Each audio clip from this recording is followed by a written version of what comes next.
Bonjour chers amis, c'est un grand plaisir de vous retrouver pour parler avec vous de ce que devient votre âme, quelles sont les conditions pour ce mois de mars, avril, mai, juin, puisque vous le savez, avec les saisons de l'âme, on fonctionne en termes de saison.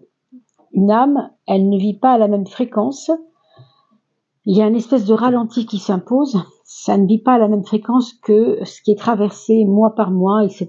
par ce qui se passe, si vous voulez. On n'est pas dans les mêmes vitesses de captation des énergies. Voilà. Donc, on fait aujourd'hui un point sur le printemps 2024, donc du 21 mars grosso modo au 21 juin, pour voir un petit peu ce que il va en advenir de votre chemin de vie 6 ici. Alors, on a pris l'exemple de Pierre, comment on calcule un chemin de vie. Par exemple, Pierre est né le 10 avril 1988, donc vous prenez vos numéros à vous, bien sûr, en suivant le même principe.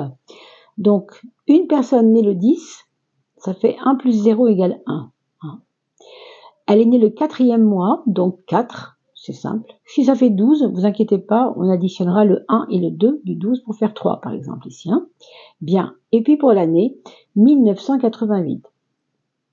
1 plus 9 plus 8 plus 8, ça va vous donner un total de 26.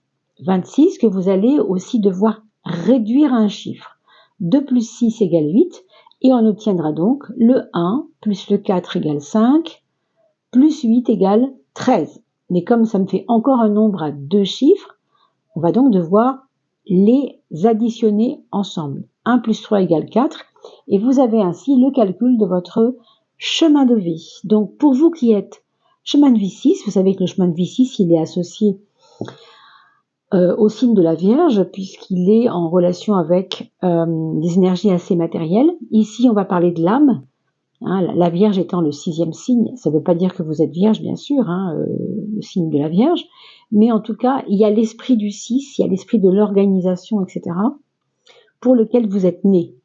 Maintenant, votre âme, elle a besoin de se renforcer, elle a besoin de se dynamiser pour être plus forte que les problèmes qu'on traverse en tant que petit humain, égotique, etc.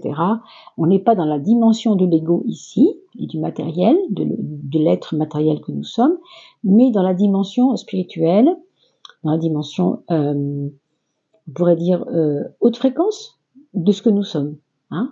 Notre âme, c'est un petit peu une relation qu'on a avec le plan divin, d'une manière ou d'une autre. Alors, qu'est-ce que vous avez à réaliser, mes amis, dans ce moment du printemps? Qu'est-ce que vous avez vraiment à réaliser en ce moment? Le je suis. Oh, ça tombe bien. J'allais vous dire, c'est la carte du je suis. Et qu'est-ce qu'on touche? Qu'est-ce qu'on sort? Le je suis. On nous parle ici de votre identité. J'espère que vous voyez bien avec le contre-jour, c'est pas facile. La carte du je suis, donc, c'est justement, c'est très rare que ça arrive comme ça. Il y a une relation avec vous très étroite entre vous et vous dans le sens de votre ego et votre être spirituel. Vous êtes des personnes, on l'a vu tout à l'heure, avec le 6, plutôt enclin à vous occuper souvent des choses matérielles. Et là, pour une fois, on vous dit, ok, tu es comme ça, mais pour une fois, tu vas devoir te tourner vers des choses plus subtiles que cela. Plus subtiles, plus énergétiques peut-être. Voilà, plus relié à des plans supérieurs. Parce que la carte du je suis, c'est la carte de l'identité profonde de l'être. C'est pas seulement la personne qui se lève le matin et qui va travailler. Ça, c'est l'ego, ça, c'est la personne physique. La partie physique. Vous avez une partie qu'on appelle la partie subliminale et c'est de celle-ci qu'on parle aujourd'hui. Comment pouvez-vous vous faire aider pour vous retrouver dans votre identité tout au long de ce printemps 2024 vers le haut? Eh bien, c'est par la vacuité mentale. Ça veut dire que vous devez arrêter, mes amis, je vous le dis en toute simplicité, en toute amitié, bien sûr, arrêtez de vous penser ou de vous rêver, vous-même. C'est-à-dire, moi, je veux être une personne comme ci, une personne comme ça. Non. Ici, votre identité, elle doit être beaucoup plus profonde que ça. Et de la manière dont vous êtes aidé, ce qui est intéressant, c'est que là, ça a à voir avec une espèce de, j'ai envie de dire, un don médiumnique qui est peut-être en train de se développer quelque part. Vous ressentez beaucoup de choses, mes amis, mais vous n'osez pas le dire aux personnes. Vous n'osez pas en parler. Hein.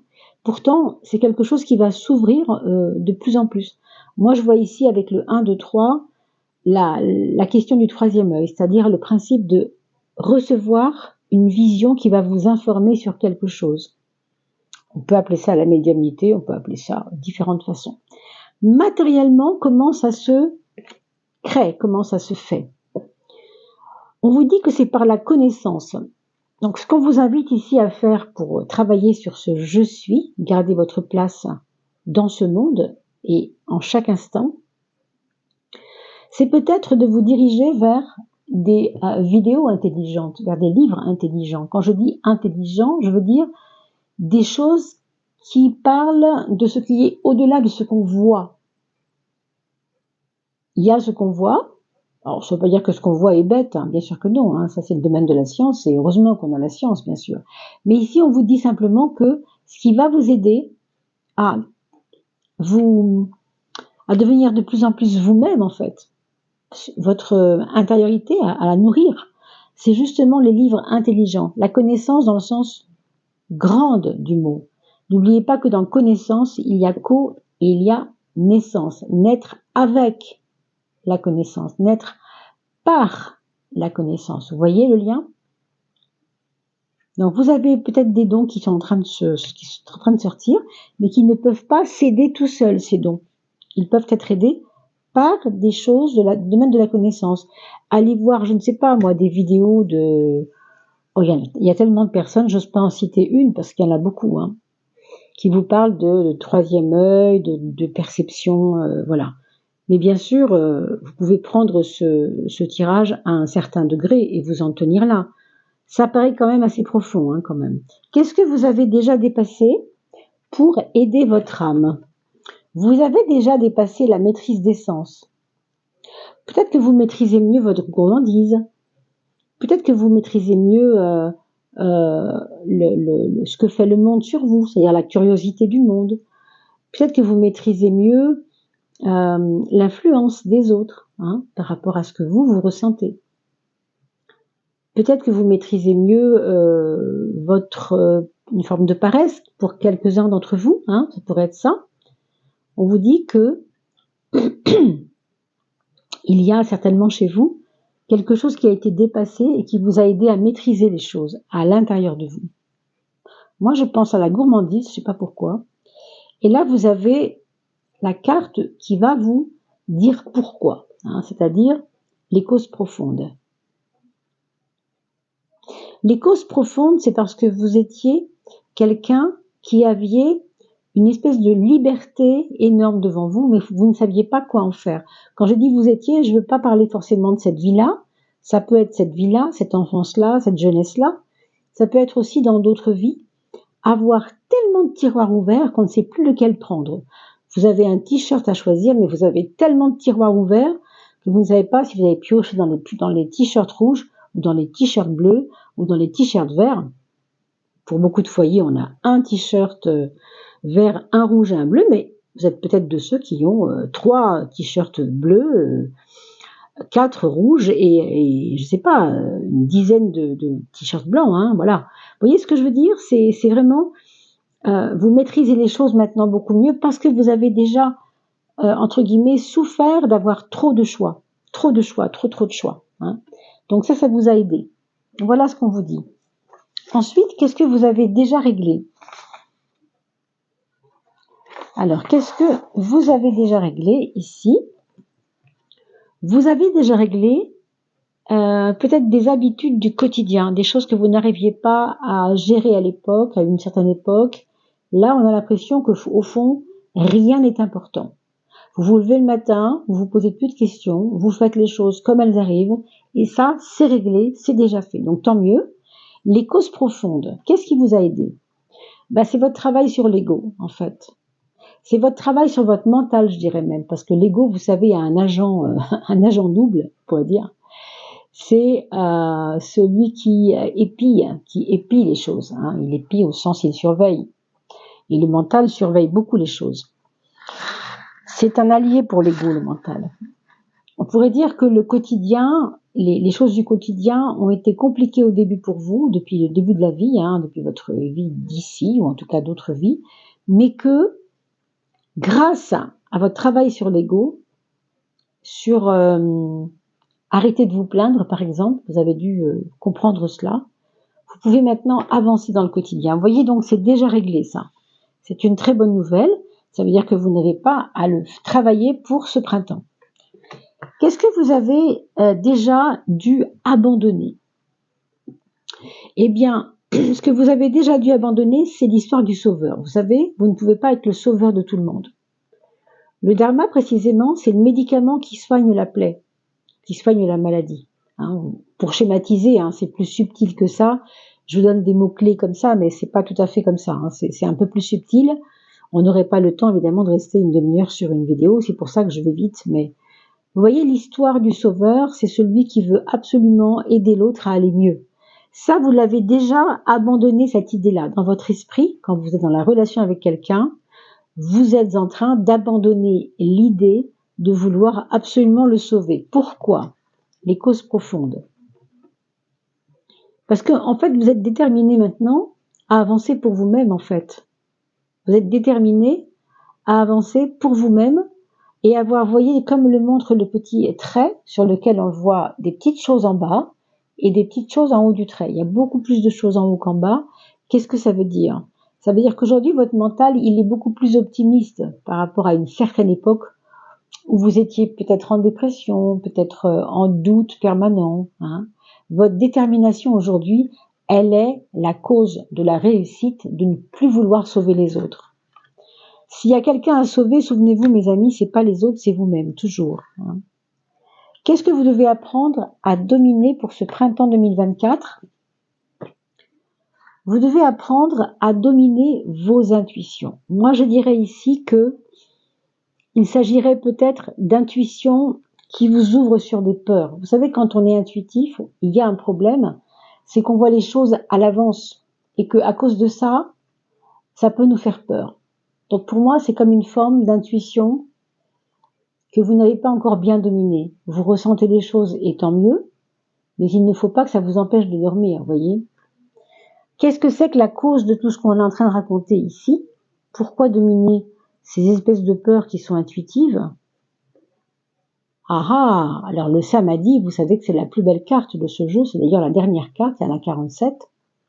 Je vous rappelle qu'il s'agit de l'essence, cet oracle s'appelle l'oracle de l'essence du yoga, hein, mais évidemment il ne parle pas que de yoga, il nous parle aussi de posture de nous-mêmes et de comment l'âme se comporte aussi en reliance avec nous-mêmes. Yoga, ça veut dire relier, ça veut dire uni à. L'ego, la personne, s'unit à son être supérieur, s'unit à son être divin. Et nous traitons ici, sur ce tirage, de l'être divin que nous sommes, et non pas de la petite personne égotique et débordée que nous sommes aussi quelquefois. Donc la cause profonde de dépasser ces peurs intuitives ici, qui nous emmènent un peu nulle part, eh bien c'est votre besoin d'aller vers le samadhi. Alors le samadhi, vous savez, c'est un état, je dis souvent, c'est un état de perfection divin. Alors, sur la Terre, comme nous vivons nous, évidemment, quand on parle comme ça, on se dit, mais ça n'existe pas sur la Terre, personne ne peut atteindre cela, détrompez-vous.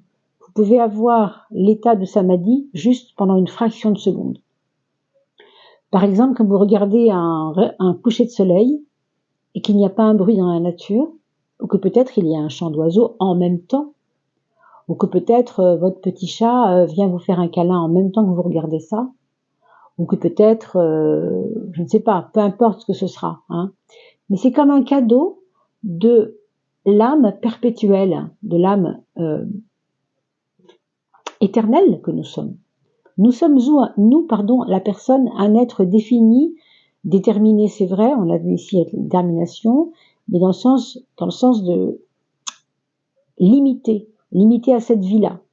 Or, notre âme, elle a aucune limitation. Aucune limitation.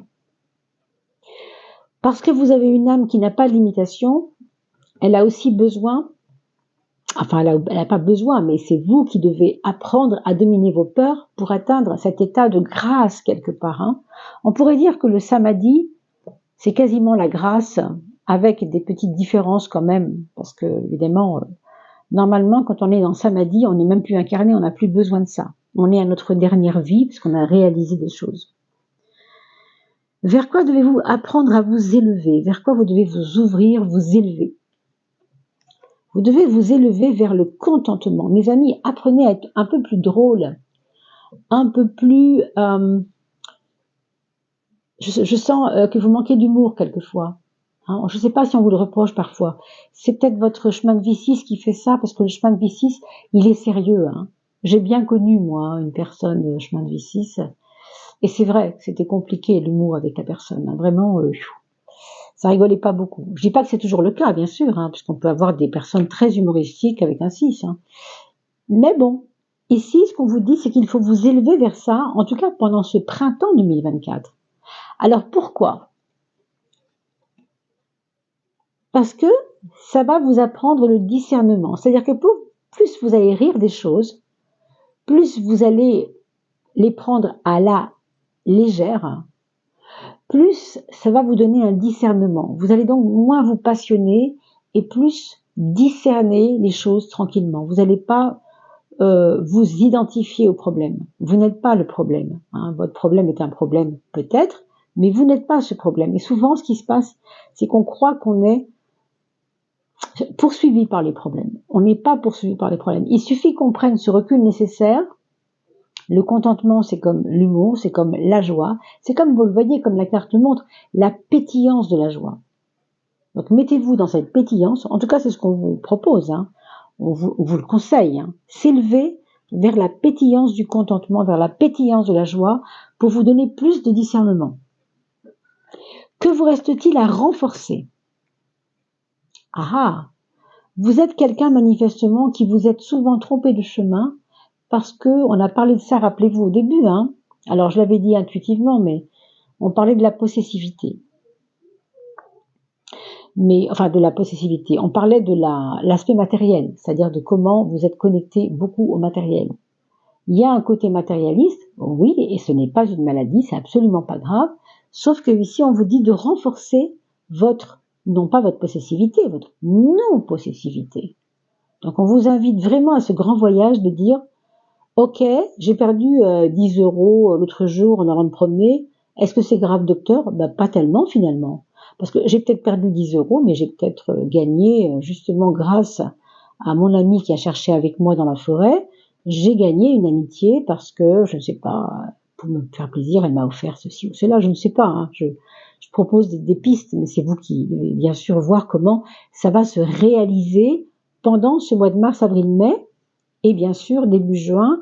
Surtout faites-moi des commentaires pendant ces 3 mois pour me dire comment vous avez vécu ces choses. Prenez des notes et franchement, ça me ferait vraiment plaisir que vous puissiez me témoigner de comment ça se passe pour ce trimestre, pour ce printemps pour vous, ce printemps 2024.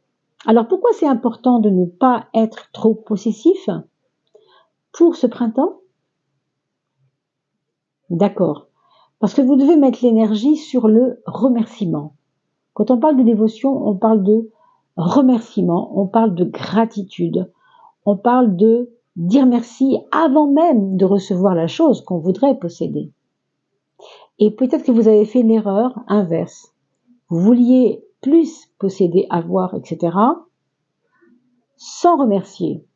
Or, il faut apprendre à remercier avant même l'aspect de possession. C'est pour ça que pour l'instant, on vous demande de travailler sur cette non-possessivité qui va peut-être vous permettre de voir que tout simplement la nature est beaucoup plus généreuse que les humains eux-mêmes.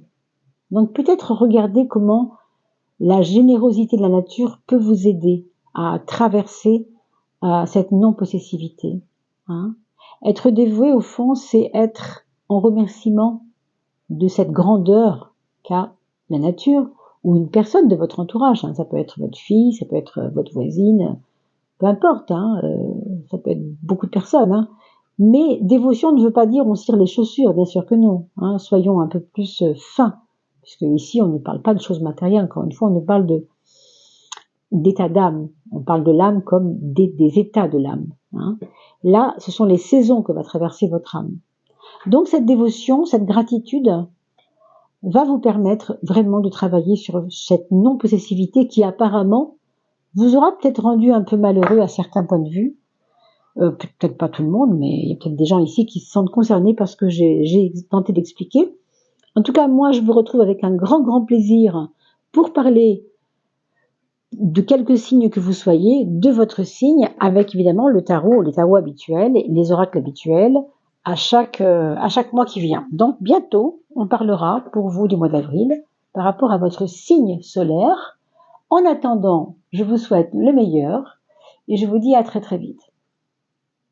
N'oubliez pas de me laisser des commentaires que je lirai avec grand plaisir et merci de partager ces vidéos. Grâce à vous, la chaîne est référencée, tout simplement. Alors merci encore. À bientôt.